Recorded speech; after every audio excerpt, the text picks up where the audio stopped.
horticulture, landscape design, greenhouse management, so a couple of horticulture, but mainly all kinds of other stuff.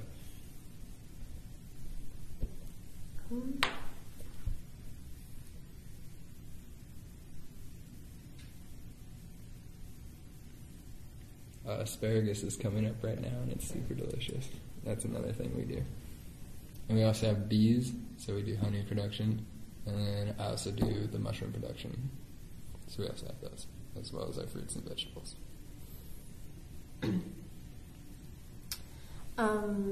Is there anything like new or innovative or that the student farm is trying to do that people should know about as far as like sustainable farming? Definitely. Always there's something new going on. We're always taking field trips to like George's bison farm down south. He runs his whole farm off of biodiesel that he makes on his farm. And so we thought about then making our own biodiesel processing facility, but there wasn't enough people to take responsibility of it after, because most people involved in our club are involved in so many other things. Lots of them are greatly tied into SEA, and that's really where most of their alliance goes towards. So we kind of get the back burner for most of it. But we just had a biochar thing, which you know about, but I'll quickly explain it, I guess.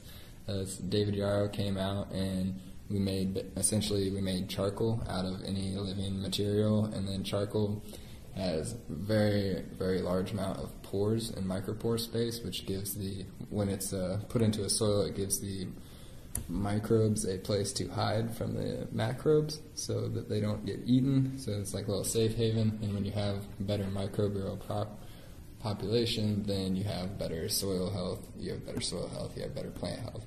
So it's equal to adding compost to a soil. It also has a lot of other applications, like it has a very neutral charge because it's a carbon, so it's a good insulator. And clays have very highly negative charges, so it's good to break that up, and it actually will help a clay soil drain better. But yet it also works in a sandy soil because it has such a high CEC, which is a cation exchange capacity, which is basically how well its ability to hold nutrients or hold cations, so positively charged things. So it does have a negative charge itself overall, but it's mainly neutral because of these little edges. It just like has a ridiculous surface area to volume ratio, and that's what you want in the soil. So it's really, really good for soil. Apparently it's a brand new thing, and a lot to be learned from it. And let's see what else is new going on at the farm. Well, of course, this season we're inoculating a bunch of shiitake logs again, so that's fun and interesting. Oyster mushroom production's going on. Spring honey harvest is about to happen, and spring honey is definitely the best stuff you can get, so that's really exciting. It's planting season. If anyone wants to get their hands dirty, it's a great time to come out and learn some things about vegetables and talk to some people who have done some things with them. We're always looking for people to build new things. There's some architectural design students working on an amphitheater out there that they're going to make out of bottles and plastic bags, and that'll be pretty much for having speakers. That's the thing we often do, is have speakers come and basically just share about their topic, whatever it is, usually something about soil health or plants. Let's see, what else? What is a couple things that you would like K-State students to know about the farms or about farming in Kansas in general? Good food comes with good product. I mean, without good ingredients make good food, I guess is how it's normally put. And we're just used to paying such a subsidized rate for food. We don't understand what it truly costs. And most people just don't look at the implications of having this many omnivores on a planet where we're producing more and consuming more than we actually can sustainably. And I think it's very interesting how much that word has really boomed. Since I first kind of got into the movement, I was in like 10th grade the first time I heard that word, I think. And it was barely ever used, and now you can't go a day without hearing it, really. And so I think that's really good. I think we're on an exponential curve where our generation is starting to be the main consumers, and we're seeing some change in that. Seeing some change in what they buy or what they purchase. I would definitely say purchasing power.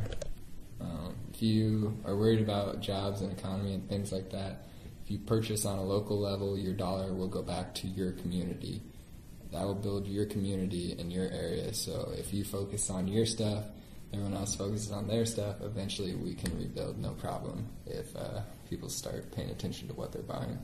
Whereas if you keep on buying the cheaper product, it's usually outsourced, and then that's less for the American economy. But also more exporting we get to do, so I mean it really balances out somewhat on a global scale, on a grand economical scale. So how would you define sustainability?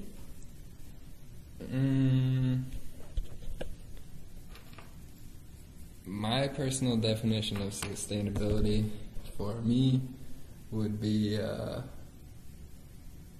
I think that one of the best ways it's ever put is in a Chinese proverb: one generation plants the tree, the next benefits from the shade, or like enjoys the shade kind of thing.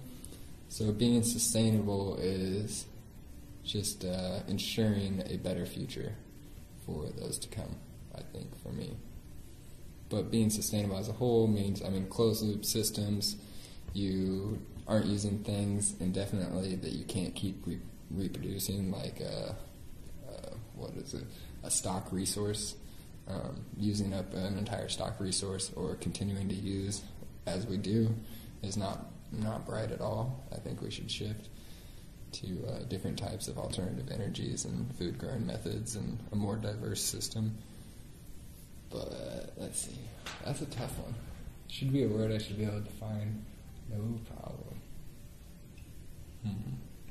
Yeah, I'll think about that one. I may comment on it later. If that's all right. Mm-hmm. I think it has a big deal of being conscious, not just being one of, like, I don't want to say one of the masses, but I do, because if you never open your eyes, then you never know what you're looking for. You'll never know that there's known unknowns. You can't know that you don't know things unless you try and find them out and realize that you don't know them, and there's so much more. But I don't know how. You can't really get the general population to do that. I think it's definitely a part of being conscious and just of what you're doing, your actions. And it comes a lot from the word, well, the evolution of it is everything used to be called animal husbandry or soil husbandry or general husbandry and housewifery. These were replaced by science. So now it's the science of animals, or animal science instead of animal husbandry. And we're getting away from that. I don't know, it is innate. I mean, the want to care or the feeling good after caring for something. And I think we need to really realize that, even as we study it, that it all comes from the origin of caring for it, it producing for us producing for it. And it's a very mutual benefit that we need to stay aware of all aspects of it.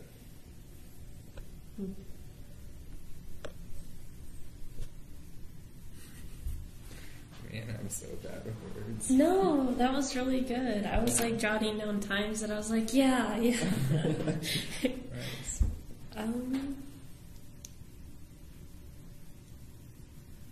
What's your favorite part about working at the farm? The outdoors. Being able to bring my dog with me and get around people that are outdoorsy as well. The people that it brings along. Like I've worked at like backpacking camps, and it takes a certain kind of person to want to live in the woods for 3 months with nothing but what they have with them and just hiking, carrying 60 to 80 pounds on their back in a day just to keep your food and water and shelter with you. And I meet a lot of similar-minded people to that kind of setting out at the farm. Definitely is a more open-minded kind of person. But it's also, if I want to go out there and just be completely monotonous and mindless, I mean,